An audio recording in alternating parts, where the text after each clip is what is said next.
My name is Abdul-Malik Ahmad, and I am an instructor in Pencak Silat, a unique martial arts style from Southeast Asia.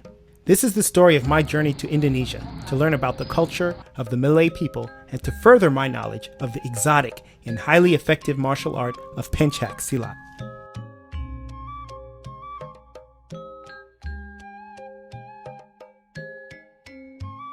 Before going on any trip, it's good to seek advice from people who lived there before. Katera Kurnia, a fellow instructor in Pencak Silat, wished me well before going on the trip. Just be polite, be polite, be polite. Don't forget your 5 times prayer. Leaving my family for a long period of time is always difficult, and my wife and daughter wished me well on my trip. I had a stopover in Seoul, Korea, so I got a chance to get out and look around a bit.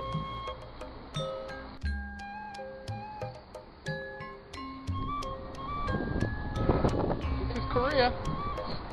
Pretty cool. Maybe Native Deen, we can do a show here one day. Never know. So I arrived in Indonesia at night. As a US citizen, I was able to get my visa upon my arrival. I took a cab to meet my friend Kawana Sumantri. Ka or Pa is used in Indonesian culture as a term of respect. Kawana is the head instructor of Al-Azhar Pencak Silat in the United States. He's traveled many times to Indonesia and graciously invited me to stay with his family during my time in the country. I met up with him at a local hotel in Jakarta. Then we took a ride to one of his aunt's house for the first days of our trip. Afterwards, we went up to meet his father, who lives in the city of Pemalang. His house is about an hour drive from the main city and would be the perfect place to practice the traditional art of Pencak Silat. His father studied a well-known style of Silat called Cimande and has his own stories of meeting masters of different fighting styles. After settling down at Wana's father's place, I would make my first visit to Al-Azhar Pencak Silat headquarters, or Pusat. Al-Azhar is situated on a huge campus that includes a grand mosque, primary, middle school, high school, and a university. The Al-Azhar martial arts program is sponsored by the school, and classes are held for the students at Al-Azhar as well as the general public. Al-Azhar has over 40 branches throughout Jakarta, with around 90 instructors and thousands of students in various parts of the city. Although it's not as well known as some other styles of Silat, Al-Azhar Pencak Silat is a strong and organized school and has a growing student body. Al-Azhar Silat School practices twice a week at the main branch. I arrived and jumped into class of mainly instructors and advanced students. Al-Azhar practitioners use the traditional black Silat uniform, as well as the red and white uniforms that are the colors of the Indonesian flag.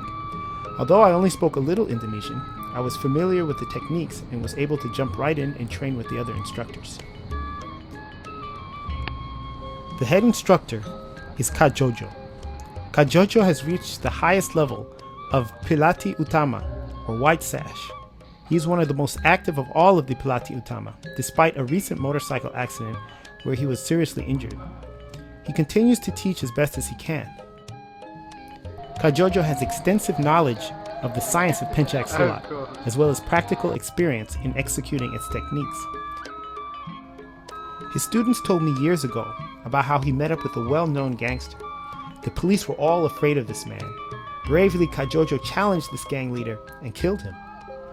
But afterwards, he was forced to go in hiding for months to avoid many of the followers of the gang leader who wanted revenge. Al-Azhar has produced over 8 world champions in Pencak Silat since its inception.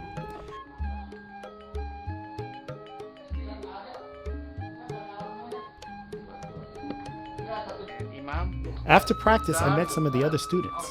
The imam who led prayers seemed more like a religious man than a martial artist, but I would learn never to judge people by appearances. Our next stop on our journey was to visit Pa Rifai. Kak Jojo introduced Pa Rifai to Kawana in one of his earlier trips. Pa Rifai is a master of several styles of Silat, including the well-known style Cimande.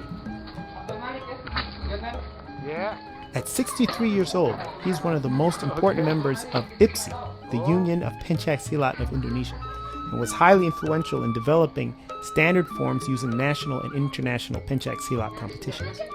Kawana had planned to train with him, but it was important in the tradition for me to meet the master first, and after him getting to know me, if he liked me, he would agree to train me. At his house we met his family, including his daughter, who was about to get married tomorrow. His students told us stories about his childhood in Silat training and how his father wanted him to develop his skills to defend his family. He told us that his village asked him to challenge the leader of a neighboring village that was terrorizing the village, who happened to be a master in jiu-jitsu. In the fight, he paralyzed the gang lord from the neck down. Although his village threw him a party when he returned, it still weighed on his conscience. Later, when he was older, he returned to the village to beg the man for forgiveness. The next day, we attended the wedding of his daughter. This is Abdul-Malik with the traditional batik gear. We're going out to a wedding today. Waalaikumsalam, Ustaz. Kondangan lagi. Oh iya.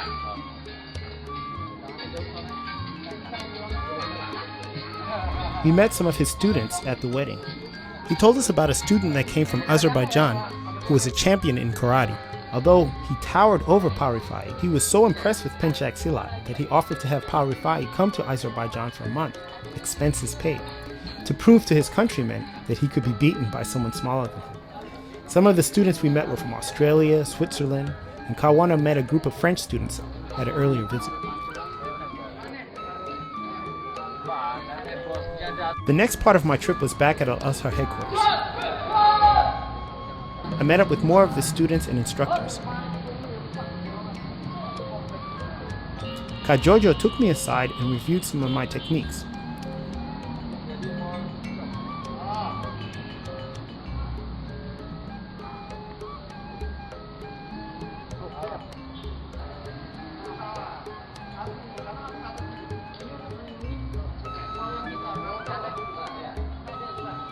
Ka'awi, one of his top students, also reviewed techniques with me and told me about some changes to the judos or form that they had made.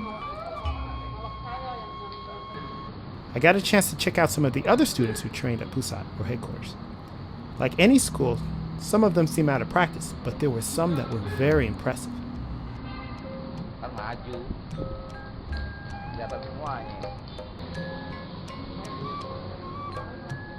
We have your name? Nam? Okay. Heru. He is number 2 in Jakarta.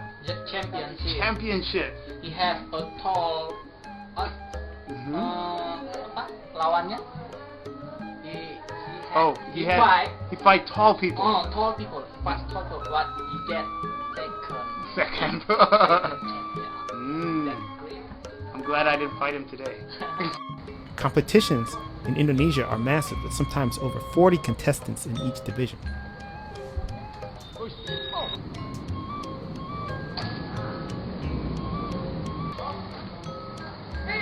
The black belt class. Yeah.